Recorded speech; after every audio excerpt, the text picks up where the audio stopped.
it has some kind of nanoparticle which is called a nano assembler, meaning it uses body materials to make its network of fibers.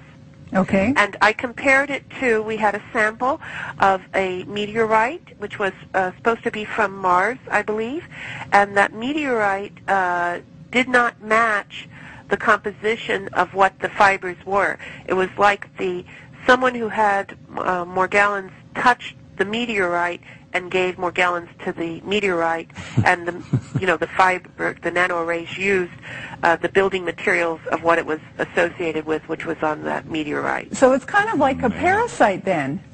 Well, it would be, if you want to call it a man-made parasite, but it has, we sent early samples and photographs to the Secretary and President of the American Society of Parasitology, and the Secretary wrote us back and said that, 1, it is not a parasite, 2, it is not eukaryotic cells, 3, it's not biological, and 4, it is man-made. And what's the truth? So it is man-made, but it's not a parasite. If you look at the results that were received from MIT and Lambda Labs, if you can imagine, I live in the Los Angeles area where there's a very famous Korean drink which is made out of boba, which is tapioca pudding, little round tapioca balls. Anyway, they have very large straws. If you put that straw with another straw inside of it, you have the 2-part polyester resin, and just put a silicone head, which is like a Tootsie Pop, on the head of it, and that's what you have. All of those fibers that were identified, which we called fibers, which when we did a scanning electron microscope and Raman test, which was micro Raman, which we tested between 1 and 20 nanometers, it showed that it was a 2-part polyester. All right. So that has to be created by man somehow. Well, it has to be because it all had uniform shape. Right. And it had uniform array, uniform pattern. Another thing that is new information, Dr. Carjou, who had a patient recently that was exposed to it and had like a fiber or something going on their cheek and then had it isolated. He isolated like a string, if you can imagine a straw, with pellets inside of it, which was polyester crystals, which are very much like liquid polyester crystals. That confirms the polyester that we found. But the thing is, doctor, that these fibers are attaching themselves and then growing in human skin. What about the number? Let me go. They're growing in human skin, meaning they're coming out of the skin. I personally, from interviewing numerous people and also observing it, they have to make a crystal of silica or any of the other crystals go to a silicone or a gelatinous mass. It has to have a pH of 10 and 11, and a pH, the only 2 organs that have that is the intestinal tract and the kidneys. So that means that this material has to go inside the body and grow outward. Oh, man, that is really sci-fi. So what we're seeing on the outside, these individuals that have this, it is literally ripping through their skin and tissue, and that's what they feel. And if you put a piece of steel wool or just a little wood sliver or a sand spur in your skin, that bothers you until you get it out. So if you have this all under your skin, little granules, it's very annoying.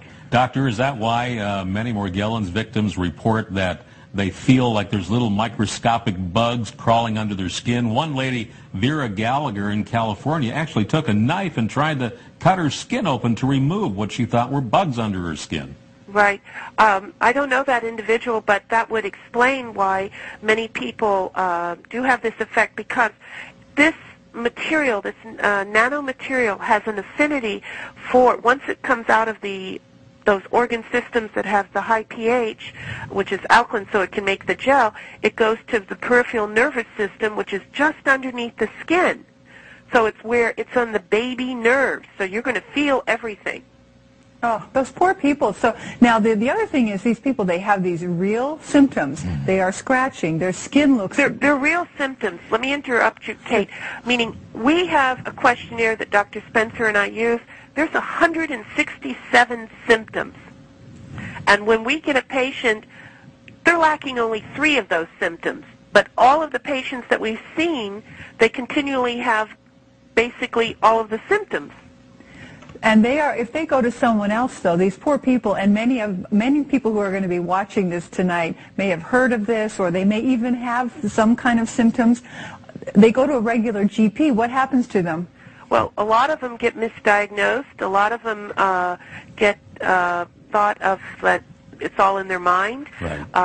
Some of the ones that had, I'm going to say, good response to the medical professional were ones that went to, like, occupational physicians early on that understood a chemical reaction. And the other thing is that a lot of them are getting treated, for parasites when they don't have parasites. And sometimes these medications work with the individual or appear to be working is because these medications are made up of high metals with charges, valence charges, that interact with those transitional metals.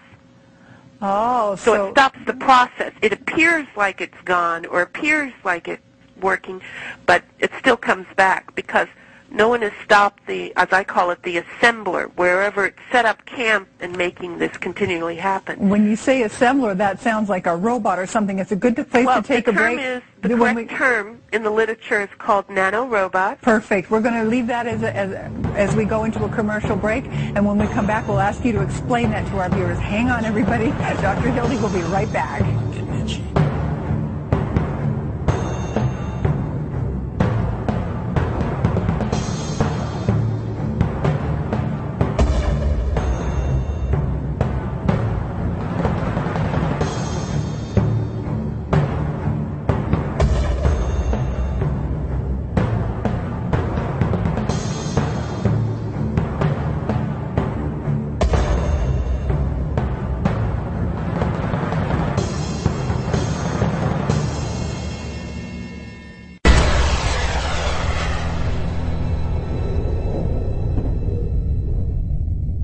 Okay, before we get back to the nanorobot question, our assistant producer asked, have there ever been any cases that you're aware of where infants would have been born with this? Say their mother had it or something. Have you ever dealt with... I have not worked directly with any, but I do know that there has been some babies born with it.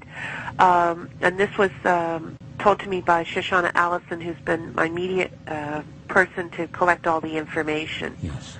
Shame. Can you imagine being a little baby and dealing with this? Wait, you've got something on your cheek here. Well, stop it.